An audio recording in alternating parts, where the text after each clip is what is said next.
Por ejemplo, Juan Gil Albert, que yo como siempre me he traído un libro, no voy a leerlo, pero digo que lo he traído, el estupendo poeta y ensayista y novelista que era Gil Albert, en el año 55 escribió un artículo que se llama Contra el cine, hablando del prejuicio que él compartía, no como prejuicio, sino como convicción, de que el cine era un espectáculo de barraca que no tenía nada que ver con el intelecto y que la gente debía dejarse su inteligencia en la calle para entrar a ver el cine. Y en el 66, o sea, casi 10 años largos después, reconocía lo muchísimo que se había equivocado al decir eso y dijo que el cine era una cosa estupenda y por supuesto que tenía mucho que ver con el arte cuando era realmente artístico, y lo decía justamente después de haber visto El gato pardo, que era una película que le había impresionado muchísimo. A mí quiero decir de todas maneras, ya saldrá supongo en el coloquio después, que de todas maneras Visconti no es uno de mis directores preferidos. Hay películas que no me gustan nada, como comparto casi la misma línea de preferencias que decía José Luis al principio, pero El gato pardo concretamente, que está muy bien dicho eso del corazón, porque yo creo que ahí empieza justo la etapa que justamente tú decías que te gusta más, que es cuando Visconti se encierra con sus propias obsesiones personales y empieza a ser eso que yo decía que también es emotivo, que yo creo que está en El gato pardo. Y bueno, no me quiero extender más porque hay que verla y luego tiene que hablar Juan y luego tenemos que hablar todos. Muy bien.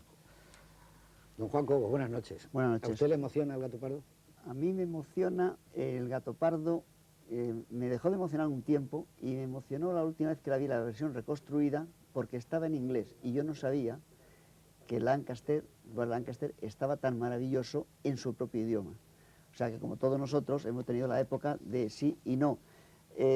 Antonio hacía referencia a una cosa y falta una pequeña puntualización porque hay una guerra en el cine europeo. Es decir, que antes de que la gente joven de Cayers, que es un símbolo de una cierta crítica, arrollase en Europa, todo el mundo estaba pendiente de otra revista, se llamaba Cinema Nuevo, que dirigía Guido Aristarco, que ha sido posiblemente el patriarca de los defensores acérrimos de Visconti hasta esta película. A partir de esta película empieza a ponerle pegas. Y a mí me gusta más, o me gustó más en su momento, porque fui muy viscontiano hasta esta película, porque justo en ese cambio de opiniones es donde yo también cambié. No olvidemos que las dos cartas famosas que dan un cambio brutal a la crítica, que son la de Rivet sobre Rossellini y la de André Bazin, son contra Aristarco, y en ese momento están defendiendo a Rossellini porque Aristarco está defendiendo a Visconti. O sea que ahí se produce un punto importante. Y luego, no sé si saldrá o no saldrá, pero vamos, convendría tenerlo en cuenta, la importancia que tiene Sicilia en el cine italiano. Yo voy a leer algunos títulos porque es muy bonito, porque podría hacer un ciclo maravilloso. Porque en Rocco son gentes del sur que bien podrían ser sicilianos, no sé si vienen de Calabria, pero bueno, podría ser. Pero está Stromboli, está Salvatore Giuliano, está la Terra Trema, está Rufufú, donde parte de los personajes son sicilianos, está La aventura de Antonioni, está El padrino de Ford Coppola, está 1860 de Blasetti y está Viva l'Italia de Rossellini. Fíjate qué cantidad de obras impresionantes sobre un problema que en Italia ha sido siempre candente, que es Sicilia. Pero ese es un problema que sigue ahora. El norte-sur en Italia es un problema que todavía sigue sin solución. Bueno, pues muchas gracias y vamos a ver El gato pardo. Y véanla también ustedes un poco como un desafío italiano al cine americano, como un desafío de la Titanus a la mayor producción que se pudiera hacer entonces. No olviden que además de encontrarnos ante una película política, una película de autor, estamos también con una película de actores. Es una película con Burt Lancaster, con Claudia Cardinale, con Alain Delon. Y yo quisiera, para terminar, hacer referencia a algo de lo que nunca se habla en las críticas, de lo que generalmente no se habla en conversaciones de cine, que tampoco manejan mucho los cinéfilos. Y es que esta película quizá cuando pasen muchos años también será recordada porque tiene posiblemente la dirección artística más grande que se ha hecho nunca en el cine. Yo no quisiera ser injusto con Carbuglia, que es el hombre que firma esta ambientación y esta prodigiosa dirección de arte que tiene la película, porque yo creo que esto sí es Visconti en estado puro. Era famosa y legendaria su obsesión de que las comidas fueran de los mejores restaurantes, las que estaban tomando en cada toma los actores, que los muebles dentro tuvieran las ropas de la época, que los armarios estuvieran realmente equipados. Bueno, pues creo que esto es muy difícil de superar, que en este sentido El gato pardo posiblemente habría que darle el premio a la mejor ambientación, a la mejor decoración artística que se ha hecho nunca en el cine. Y vamos a verla ya saben ustedes que son 3 horas, y dentro de 3 horas volveremos a tener, yo creo que un coloquio bastante controvertido y ameno, naturalmente, y relajado. Bueno, pues todavía con los ojos empapados en ese maravilloso amanecer, después de ese no menos grandioso baile, y habiendo dejado en ese melancólico y último paseo al Príncipe Salina, luego nos dirá Juan Tebar porque es el último paseo del Príncipe, digamos que la producción es del año 1963 y que, como viene siendo norma en nuestro programa, mientras Luchino Visconti y un equipo de más de 400 personas filmaban El Gato Pardo, ese año se inaugura con la publicación de una novela que hoy día ya es una novela histórica, como La ciudad y los perros, de Mario Vargas Llosa, que, bueno, antes había hecho un libro de relatos, Los jefes, pero que esta novela le consagra como uno de los grandes escritores, y así ha sido después de tantos años, que sigue siéndolo. Digamos que esa novela, que era una crítica a la vida de los estudiantes en un liceo militar, no solo ha marcado a gran parte de la literatura, sino que también ha tenido una gran influencia en el cine, porque va muy cercano con Mario Vargas Llosa. Muere uno de los grandes actores de la historia del cine y uno de los grandes directores, en cambio esta faceta muy poco conocida, Charles Laughton. Hizo una sola película, La noche del cazador, pero ha pasado a la historia y quizás será una de las obras imperecederas del cine.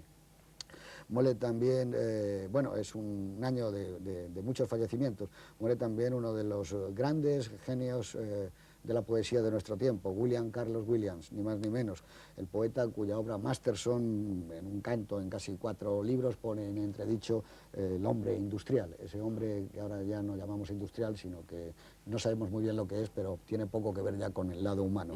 Digamos que es un año en que Grimau es ejecutado, a pesar de todas las demandas de clemencia que llegan ante Franco, incluyendo el Vaticano, es ejecutado Julián Grimau.